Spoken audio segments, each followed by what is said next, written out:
Someone else is cuter than you and makes me want to protect them. You know, men are creatures who want to protect the weaker sex. You get that, right? Those words were spoken by my husband, with a know-it-all look on his face. When I confronted him about his affair that I stumbled upon, he kept making excuses and finally became defiant. Asking for my agreement with the "you understand, right?" There was nothing I could agree with. Moreover, he had no intention of leaving me nor breaking up with his affair partner. There was no way I could continue being married to such a man. I took my things and went back to my parents' house, venting to my brother. After listening to my story, my brother showed a full-faced smile. So that's good. What's good about it? Hearing "that's good" as the first response after telling him about the affair was infuriating. I yelled at him in spite of myself, but he kept smiling.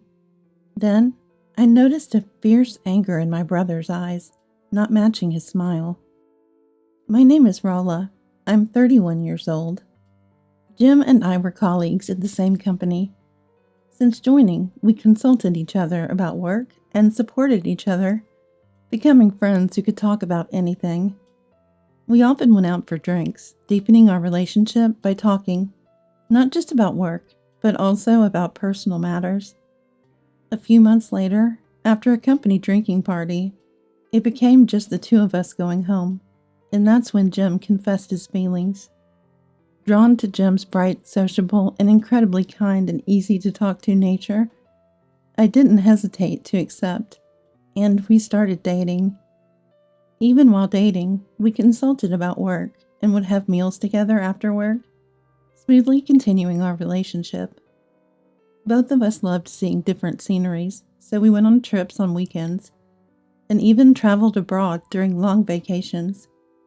Spending more and more time with Jim, I found myself increasingly drawn to him, and eventually I wanted to be with him forever. Then, in our 5th year of joining the company, Jim surprised me with a proposal.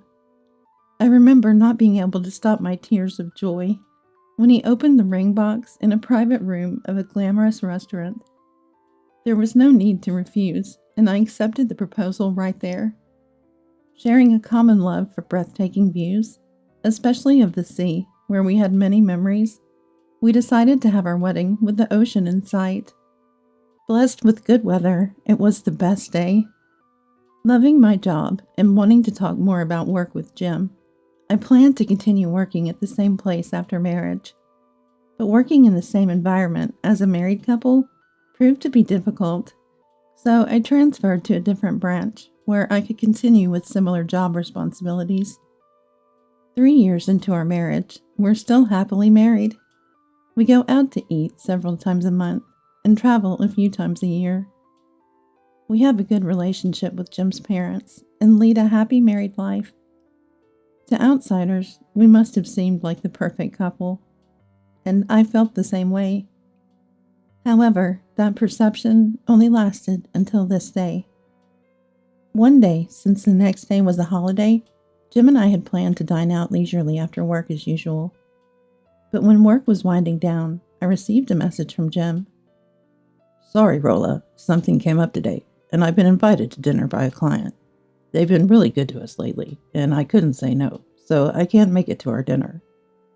I was disappointed, but that's okay. We can go to the restaurant another time. I was looking forward to trying it out. When I suggested this, Yeah, I'll make it up to you for sure. I'll probably be late, so go ahead and sleep without me. See you. And he hurried off. Just as I was about to finish up work and head home, my phone rang. It was my friend Mary. Hello, Rolla. Are you free tonight? Want to grab a drink? It's been a while. That's perfect. Jim's out for dinner with a client tonight, so I'm free. Mary is my best friend. She works in a different department at the same company. She gave a speech at our wedding and sometimes comes over to our house. Since she and Jim are also batch mates, we've met up a few times. The three of us, and it's always fun. We casually drink when we can meet up like today. We decided to meet at the nearest station close to my home, so I left the office and headed there. The train timing was perfect, and I arrived at the station quite early. But Mary was already waiting. Sorry to keep you waiting. Long time no see. I just got here too. We chatted a bit and headed to the restaurant. There's a fairly large entertainment district on the way from the nearest station to our home. We entered a restaurant just off the main street of that district. Starting with a toast with beer, we began catching up as usual. How have you been recently? Is Jim doing well? Yeah, he's fine. Same as always, I guess. Work has settled down a bit, so we're not as exhausted as before. How about you, Mary? Were you working around here today? Yeah, exactly. This area is part of my territory, so I come here occasionally. On the contrary, I've been swamped with client meetings since the beginning of the month. Totally worn out. At this rate, no man will come near me. Mary is the very definition of a career woman. Beautiful face and figure, but her straightforward personality and strong will seem to keep men at bay. After sharing what's on our minds and feeling motivated to keep pushing forward, we left the restaurant in the usual cheerful mood. This entertainment district has such a great vibe. Mind if we take a little walk back? To which I replied, sure, let's walk off the alcohol, and I'll walk you to the station. So we decided to stroll through the entertainment district towards the station. Our conversation continued as we walked.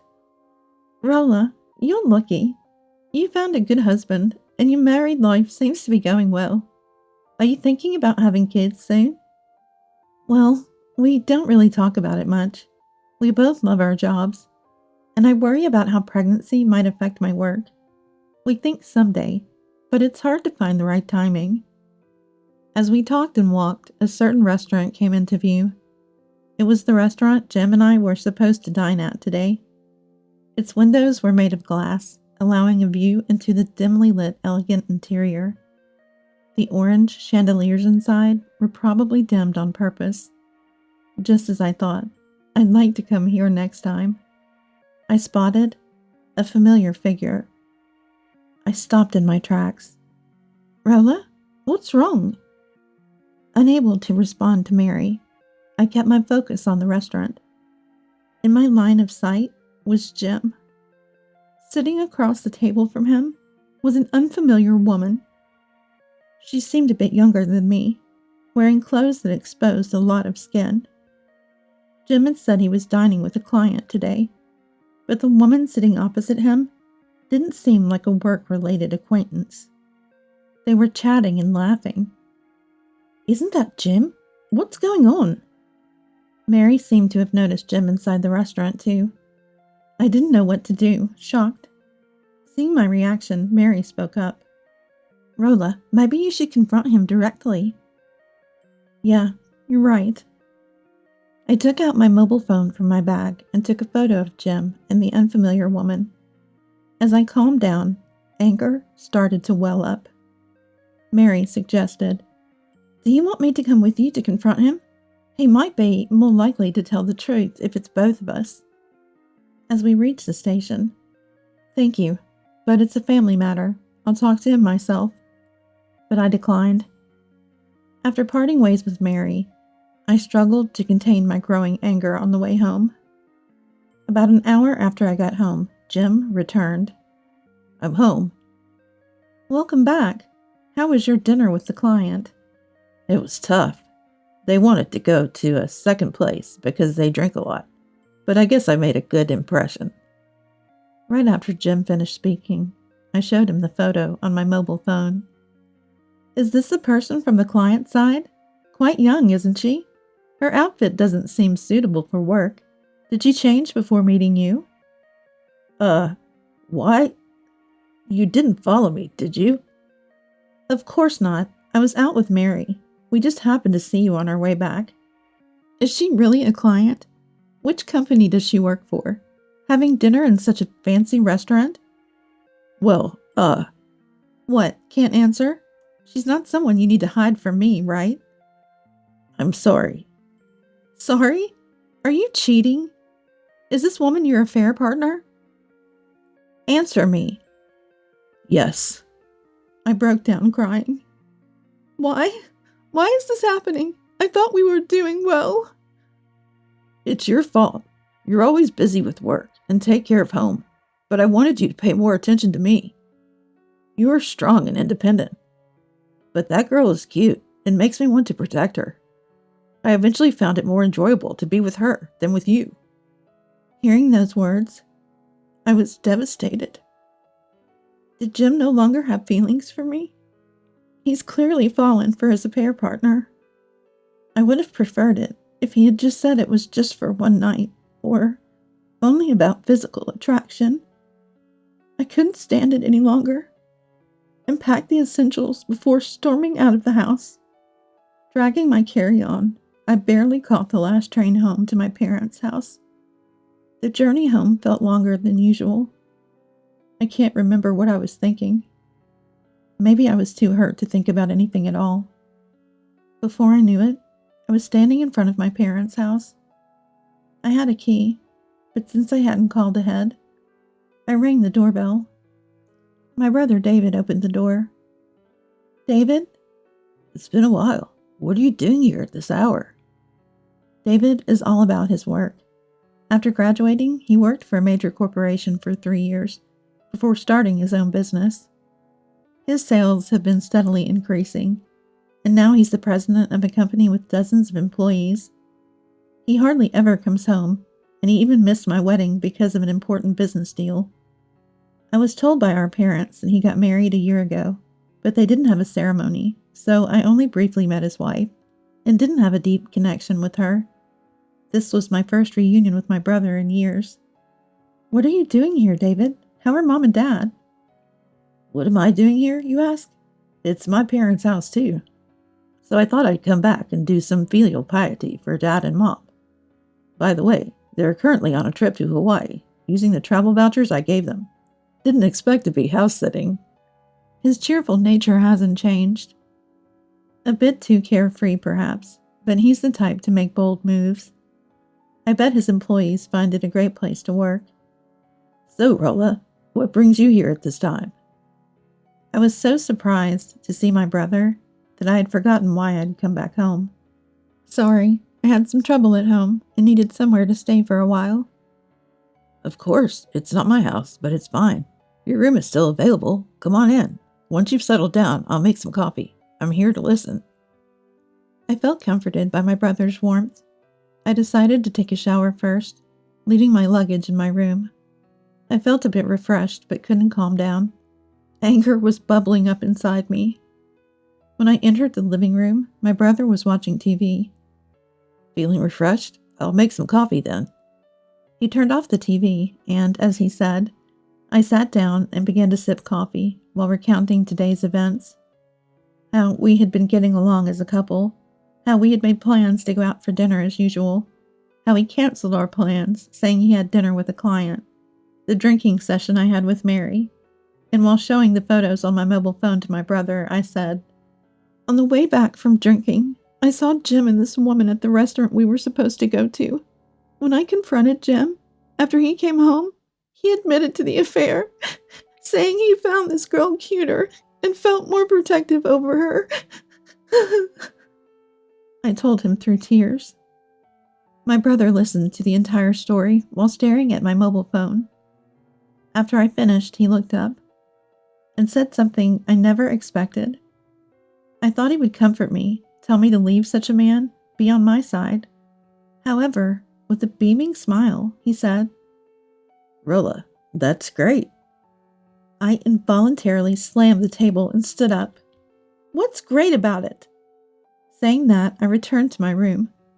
Why would he say that? Why did he think it was great? Just thinking about it made me angrier. I shouldn't have told him. Regretting having shared with my brother, I laid down on the bed. I didn't want to go back to a home where Jim was, so I stayed at my parents' house. Since that day, my brother and I didn't engage in unnecessary conversations. Commuting to work from my parents' house during weekdays was tough, as it took twice as long. I spent the days pondering the difficulty of getting a divorce and claiming compensation.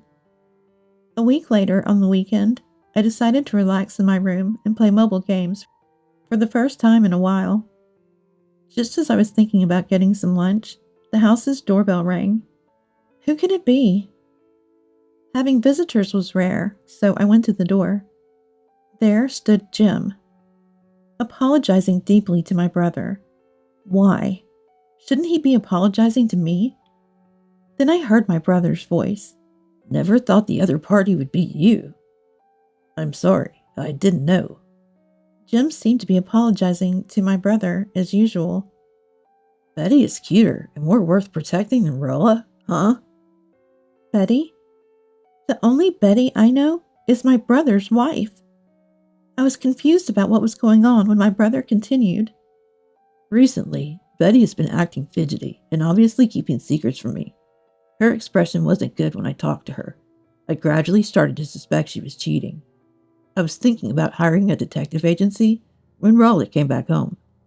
I was shocked when Rolla showed me a photo of the person he was cheating with, and it turned out to be Betty. I was sad that it was indeed an affair, but at the same time, I was surprised that the other party was a family member. You never know what might happen. This will make it easier to claim compensation. I was speechless. Jim's affair partner was my brother's wife, Betty. The woman Jim was dining with wore heavy makeup, and I didn't recognize her at all. It's been a while since I met Betty, and I didn't remember her wearing so much makeup. When David contacted me, I truly felt sorry. I will cut off contact with Betty from now on, so please forgive me. It seems my brother had informed Jim about the affair. My brother noticed me standing there. Rolla, good timing. Did you hear our conversation? Yeah, most of it. I see. We easily got information on Jim here and Betty, the affair partner. This will make it easy to claim compensation. It's good that you came back home. My brother said to me with a smile. So that's what it was. Then I understood the meaning of what my brother had said a week ago. Why he had said it was good at that time. What my brother felt at that time. He had spoken to me, but maybe those words were meant for himself as well. Thinking about my brother's feelings, I decided to divorce Jim and claim compensation. Rolla, it was my fault. Forgive me. I can't afford to pay any compensation you asked for. I ignored Jim pleading for help. I'll contact you later with the details, so be prepared, my brother said, and kicked Jim out of the house. Afterward, my brother demanded a divorce and compensation from Betty. At first, Betty seemed reluctant, but after talking about Jim, she gave in and accepted the demands. I also demanded a divorce and compensation from Jim. Jim readily agreed, probably because my brother had already made it clear to him. When the divorce was finally settled, I received a call. It was from Jim's mother. Expecting to be yelled at for why we divorced, I nervously answered the phone to hear an apology. It was an apology call, saying they were truly sorry for what Jim had done. It seems Jim blamed the divorce on Betty, and Betty blamed Jim for causing the divorce, leading to their breakup. The parents acknowledged numerous times for their unworthy son.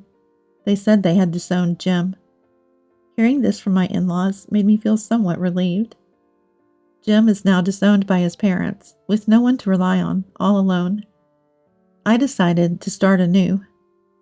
Then one day, Jim came to my parents' house asking for a reduction in the compensation. Please, can you reduce the compensation? I quit my job and have no income coming in. That's none of my business. Do you understand how I felt being cheated on? There's no way I'll reduce the compensation until my feelings are healed.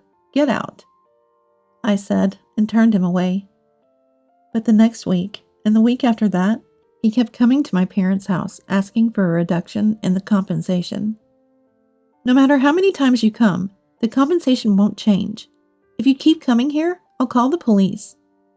I responded calmly. However, Jim seemed to think I wouldn't really call the police on him. His demands at the doorstep went from wanting to reduce the compensation to wanting to stop paying altogether, and he even offered reconciliation from a strangely superior stance. When I used my mobile phone to call the police right in front of him, Jim's demeanor changed, and he dashed out of the house. The police told me not to open the door anymore, and I decided to use an intercom with a monitor, so I could pretend not to be home if it was Jim. Jim, apparently fearful of the police, started sending long messages and making phone calls. It finally quieted down when I changed my email address and phone number.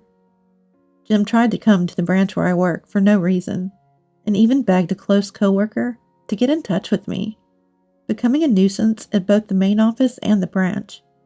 Then I heard from Mary. Mary, who works close to Jim's department at headquarters, has been keeping an eye on Jim's situation for me. Jim's divorce from me became known because he asked a colleague to intervene, and his harassment was discovered because people saw him passing in front of my house on their way to work. And when he realized that no one around him was on his side, he began to feel uncomfortable with the glances and attitudes, leading him to voluntarily leave his job. He also struggled to find employment afterwards, and was apparently rejected by many companies. Eventually, he pleaded with the HR department to rehire him at a company he joined out of desperation, which turned out to be a black company. Having left all his work behind for his own reasons, there was no place for Jim when he tried to return conveniently. He was turned down flatly and ended up in a difficult situation, commuting from the first train to the last, doing unpaid overtime every day. On the other hand, Betty also contacted me several times, wondering if there was any way to make amends. However, my brother understood there was no love left. Like Jim, Betty also ended up quitting her job after her workplace learned about the situation, fleeing as if running away. After the divorce, she begged my brother to reconsider, claiming she couldn't pay the compensation because she'd end up poor. Since she only ever talked about money, my brother realized she was only after his wealth. Betty refused to pay even a cent, saying, "If there's nothing, there's nothing."